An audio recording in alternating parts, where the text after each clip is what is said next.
Hey, what up, everybody? This is Stevie Breach coming to you here, talking about John Cena and basically what John Cena's shoulder injury means to the upcoming WrestleMania 32. I was in big time shock yesterday when the report came out that John Cena was going to have the shoulder surgery. Basically, some people are saying it's a rotator cuff injury. I didn't really see it coming. John Cena really is the glue that holds the WWE together. He is one of the biggest stars that they do have inside of this company. And WrestleMania 32 is supposed to be built up as one of the biggest and best WrestleManias of all time. There was high expectations put on WrestleMania when it was said that it was going to be held inside of AT&T Stadium. AT&T Stadium is probably the one place I thought WrestleMania was going to be each and every year since about 2010. I kept saying that Jerry's World was the biggest. It was the best. It was, as close as you can get to the Pontiac Silverdome for WrestleMania 3. If you want to make a statement that WWE is pop culture and that WWE really is bigger than most people who are not wrestling fans think it is, selling out AT&T Stadium is a huge exclamation point on doing that. I mean, that's sort of what it was when I believe the CMA Awards, the Country Music Association, when they held their award show there, and they had over 100,000 people there to see country music and hand out awards. That was a big statement for country music, saying how much people love this, to be paying the high demanded price for tickets and all showing up in order to see the stars of today. John Cena had basically two matches that were being talked about in the YWC as possible matches that were going to happen. Either Cena versus Undertaker or Cena versus Roman Reigns.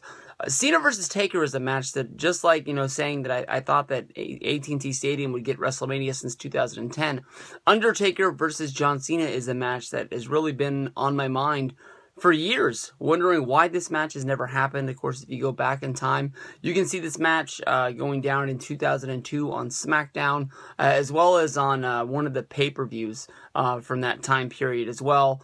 It sort of was John Cena becoming the guy that he is today, but he was a heel at the time.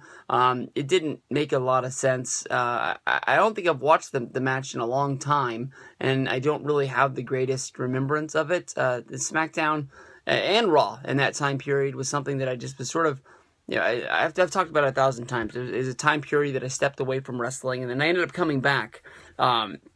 And being a bigger wrestling fan now than I was then. But Cena versus Taker is a match that, if you want to talk about Undertaker, having the best matches on each and every show and pushing himself to have the best match on every show, as well as having an opponent that, makes sense to somebody going up against the streak, somebody like John Cena, who the crowd has never really been 100% with, even though that he has been the biggest babyface on the roster.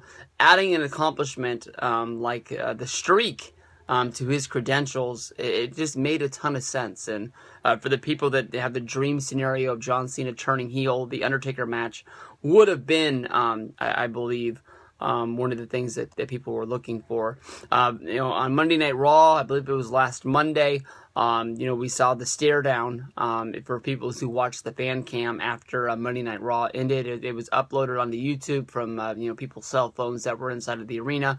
Roman Reigns and John Cena was started out as a love fest, turned into a little bit of a stare down, and basically trying to wonder who was the best.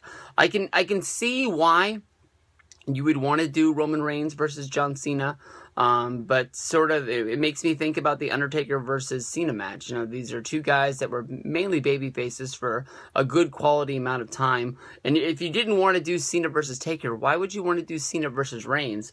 I know that Brian Alvarez talked about on Wrestling Observer Radio that when you bring up the fact that you want people to cheer Roman Reigns, putting him up against John Cena, a guy that always gets booed WrestleMania weekend, no matter who his competitor is, it would make a lot of sense that Roman Reigns would sort of get the rub and go that way. But then again, it might have turned into a WrestleMania 20 disaster of Goldberg going up against Brock Lesnar, with the fans all knowing that both of these guys are quitting the company that day and basically didn't want to be there. They were just basically there to cash a check, and the fans turned that match into a circus, and there was nothing that even Stone Cold Steve Austin, who was in the ring as a special guest referee, could do to save it. But basically, all the officials inside of WWE are scrambling right now to try and piece together what is going to be WrestleMania 32.